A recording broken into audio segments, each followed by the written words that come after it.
ಮಾಜಿ ಚಾಲಕನಿಂದ ಪ್ರಜ್ವಲ್ ಲೈಂಗಿಕ ಹಗರಣ ಬಯಲಿಗೆ ಬರುತ್ತೆ. ಅಂದ್ರೆ ಅವರ ಆಪ್ತರಿಂದಲೇ ಅವ್ರು ಯಾವ ರೀತಿಯಾಗಿ ಸಮಸ್ಯೆನ ಎದುರಿಸಿದ್ರು ಅನ್ನೋದನ್ನ ನಾವು ಹೇಳ್ತಾ ಇದ್ದೀವಿ.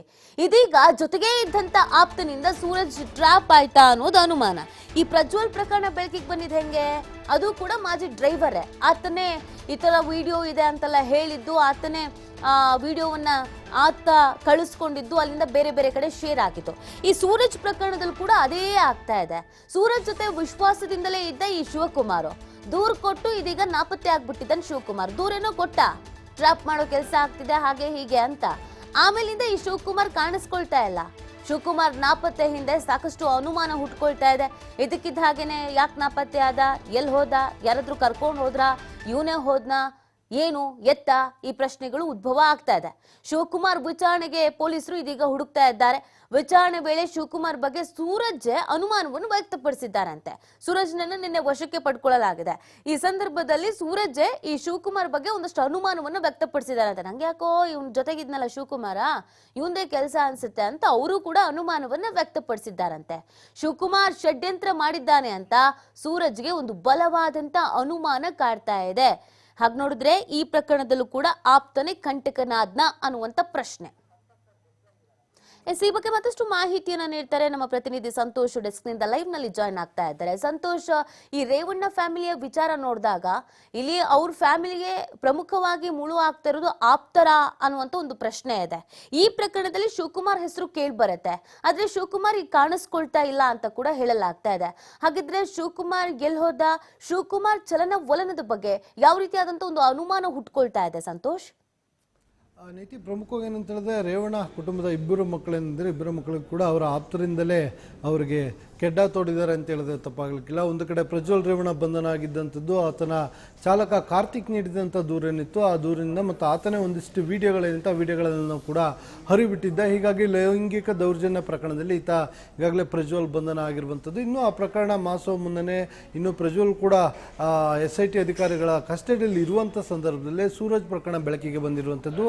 ಈ ಪ್ರಕರಣ ಕೂಡ ಅವನ ಆಪ್ತ ಶಿವಕುಮಾರ್ ಎಂಬಾತನಿಂದ ಬೆಳಕಿಗೆ ಬಂದಿದೆ ಅಂತ ಹೇಳಲಾಗ್ತಾ ಇದೆ. ಯಾಕಂತ ಹೇಳಿದ್ರೆ ಇಷ್ಟು ದಿನಗಳ ಕಾಲ ಸೂರಜ್ ಪರವಾಗಿ ನಿಂತು ಅವರ ಪರವಾಗಿ ದೂರನ್ನು ಕೊಟ್ಟಂತಹ ಶಿವಕುಮಾರ್ ಇದೀಗ ಏಕಾಏಕಿಯಾಗಿ ನಾಪತ್ತೆ ಆಗಿರುವಂಥದ್ದು. ಇದು ಹಲವು ಅನುಮಾನಗಳಿಗೆ ಎಡೆ ಮಾಡಿಕೊಡ್ತಾ ಇರುವಂಥದ್ದು.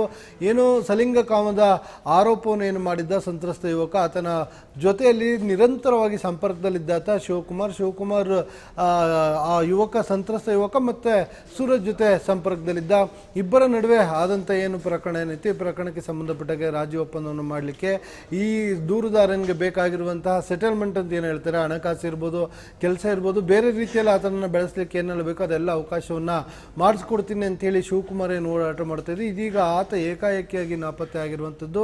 ಆತನಿಗಾಗಿ ಪೊಲೀಸರು ಹುಡುಕಾಟವನ್ನು ನಡೆಸ್ತಾ ಇರುವಂಥದ್ದು. ಆದರೆ ಇದಕ್ಕೆ ನಿಜವಾದ ಕಾರಣ ಏನು ಅನ್ನೋದು ಇನ್ನೂ ಕೂಡ ಗೊತ್ತಾಗ್ತಿಲ್ಲ. ಎಲ್ಲೋ ಒಂದು ಕಡೆ ಈ ಸಂತ್ರಸ್ತ ಯುವಕನ ಜೊತೆ ಸೇರಿಕೊಂಡು ಶಿವಕುಮಾರ್ ಕೂಡ ಏನಾದರೂ ನಾಟಕವನ್ನು ಮಾಡಿ ಇವನ ಜೊತೆ ಏನಾದರೂ ಡಿಮ್ಯಾಂಡನ್ನು ಮಾಡಿರ್ಬೋದಾ, ಬ್ಲ್ಯಾಕ್ ಮೇಲನ್ನು ಮಾಡಿರ್ಬೋದಾ ಅನ್ನೋ ಆರೋಪಗಳು ಕೂಡ ಕೇಳಿ ಬರ್ತಾ ಇರುವಂಥದ್ದು. ಇತ್ತ ಯಾವಾಗ ಸೂರಜ್ನ ಬಂಧನ ಆಯಿತು, ಸೂರಜ್ನ ಬಂಧನ ಮಾಡಿ ಬೆಂಗಳೂರಿಗೆ ಕರ್ಕೊಂಡ್ಬರ್ತಾರೆ, ನ್ಯಾಯಾಧೀಶರ ಮುಂದೆ ಪ್ರೊಡ್ಯೂಸ್ ಮಾಡಿದರೆ ಅದರ ಜೊತೆಗೆ ಆತ ಈಗಾಗಲೇ ನ್ಯಾಯಾಂಗ ಬಂಧನದಲ್ಲಿರುವಂಥದ್ದು. ಇಡೀ ಪ್ರಕರಣ CIDಗೆ ಹಸ್ತಾಂತರ ಆಗುತ್ತೆ. CID ಅಧಿಕಾರಿಗಳು ಪ್ರಕರಣವನ್ನು ಇನ್ನು ಕೈಗೆತ್ಕೊಳ್ಬೇಕು, ಎತ್ಕೊಂಡು ವಿಚಾರಣೆಯನ್ನು ಮಾಡಬೇಕಾಗತ್ತೆ. ಇದರ ಬೆನ್ನಲ್ಲೇ ಶಿವಕುಮಾರ್ ನಾಪತ್ತೆ ಆಗಿರುವಂಥದ್ದು ಸಾಕಷ್ಟು ಅನುಮಾನಗೆ ಎಡೆ ಮಾಡಿಕೊಡ್ತಾ ಇರುವಂಥದ್ದು. ಶಿವಕುಮಾರ್ ಏನಾದರೂ ಡಬಲ್ ಗೇಮನ್ನು ಮಾಡಿರ್ಬೋದು ಅನ್ನೋ ಅನುಮಾನಗಳಿದೆ. ಒಟ್ಟಾರೆಯಾಗಿ ಇಡೀ ಪ್ರಕರಣದಲ್ಲಿ ಇಬ್ಬರಿಗೂ ಕೂಡ, ಅಂದರೆ ಪ್ರಜ್ವಲ್ ಇರ್ಬೋದು, ಸೂರಜ್ ಇರ್ಬೋದು, ಇಬ್ಬರು ಕೂಡ ಅವರ ಆಪ್ತರಿಂದಲೇ ಎಲ್ಲೋ ಒಂದು ಕಡೆ ಕಂಟಕ ಶುರುವಾಗಿರುವಂಥದ್ದು ಅಂತ ಹೇಳಿದ್ರೆ ತಪ್ಪಾಗಲಿಕ್ಕಿಲ್ಲ. ನೀತಿ, ಓಕೆ, ಥ್ಯಾಂಕ್ ಯು ಸಂತೋಷ್ ತಮ್ಮೆಲ್ಲ ಡೀಟೇಲ್ಸ್ಗಾಗಿ. ನೋಡಿ, ಈ ಪ್ರಕರಣದಲ್ಲಿ ಪ್ರಮುಖವಾಗಿ ಸೂರಜ್ಗೆ ಇಲ್ಲಿ ಕಂಟಕವಾಗಿದ್ದೇನೆ ಶಿವಕುಮಾರ್ ಅಂದ್ರೆ ಆಪ್ತನ ಅನ್ನುವಂತ ಪ್ರಶ್ನೆ. ಬಿಕಾಸ್ ಆ ಸಂತ್ರಸ್ತ ಅಂತ ಏನ್ ಹೇಳ್ತಾ ಇದ್ದಾರೋ ಆ ಸಂತ್ರಸ್ತ ಯುವಕ ಮತ್ತು ಸೂರಜ್ ಇವರಿಬ್ಬರ ಮಧ್ಯದಲ್ಲಿ ಕೆಲಸ ಮಾಡಿದ್ದು, ಅಂದ್ರೆ ಇವ್ರು ಹೇಳಿದ್ದ ಅವ್ರಿಗೆ ಹೇಳೋದು, ಅವ್ರು ಹೇಳಿದ್ ಇವ್ರಿಗೆ ಹೇಳೋದು, ಮತ್ತು ಈ ಮೀಡಿಯೇಟರ್ ಕೆಲಸ, ಆಮೇಲೆ ದುಡ್ಡು ಇಸ್ಕೊಡೋದು ಅಥವಾ ದುಡ್ಡಿಗೆ ಮಾತಾಡೋದು, ಮತ್ತೆ ಹೋಗಿ ಕಂಪ್ಲೇಂಟ್ ಕೊಟ್ಟಿದ್ದು, ಈ ಎಲ್ಲಾ ಕೆಲಸವನ್ನ ಶಿವಕುಮಾರೇ ಮಾಡಿದ್ದು. ಆದ್ರೆ ಈಗ ಈ ಪ್ರಕರಣ ಯಾವಾಗ CIDಗೆ ವಹಿಸಲಾಗತ್ತೆ ಅಂತನೋ ಅಥವಾ ಚುರುಕು ಪಟ್ಕೊಳ್ಳೋದಕ್ಕೆ ಶುರು ಆಗುತ್ತೋ, ಶಿವಕುಮಾರ್ ನಾಪತ್ತೆ ಆಗ್ಬಿಟ್ಟಿದ್ದಾನೆ.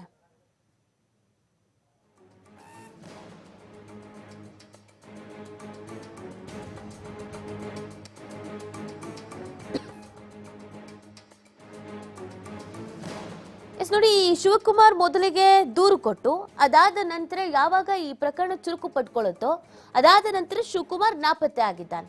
ಎಲ್ಲಿದ್ದಾರೆ? ಯಾರಾದ್ರೂ ಕರ್ಕೊಂಡು ಹೋಗಿದ್ದಾರಾ ಅಥವಾ ತಲೆಮರೆಸ್ಕೊಂಡಿದ್ದಾರಾ ಅಥವಾ ಇದರಲ್ಲಿ ಶಿವಕುಮಾರ್ ಪಾತ್ರ ನಿಜವಾಗ್ಲೂ ಏನು ಅನ್ನೋದು ತನಿಖೆ ಸಂದರ್ಭದಲ್ಲಿ ಗೊತ್ತಾಗತ್ತೆ, ಬಯಲಿಗೆ ಬರುತ್ತೆ ಅನ್ನೋದೊಂದು ಭಯನ, ಸೂರಜ್ನನ್ನ ಟ್ರ್ಯಾಪ್ ಮಾಡೋ ಕೆಲಸ ಇವರೇ ಮಾಡಿದ್ರ ಅನ್ನೋದೊಂದು ಅನುಮಾನ.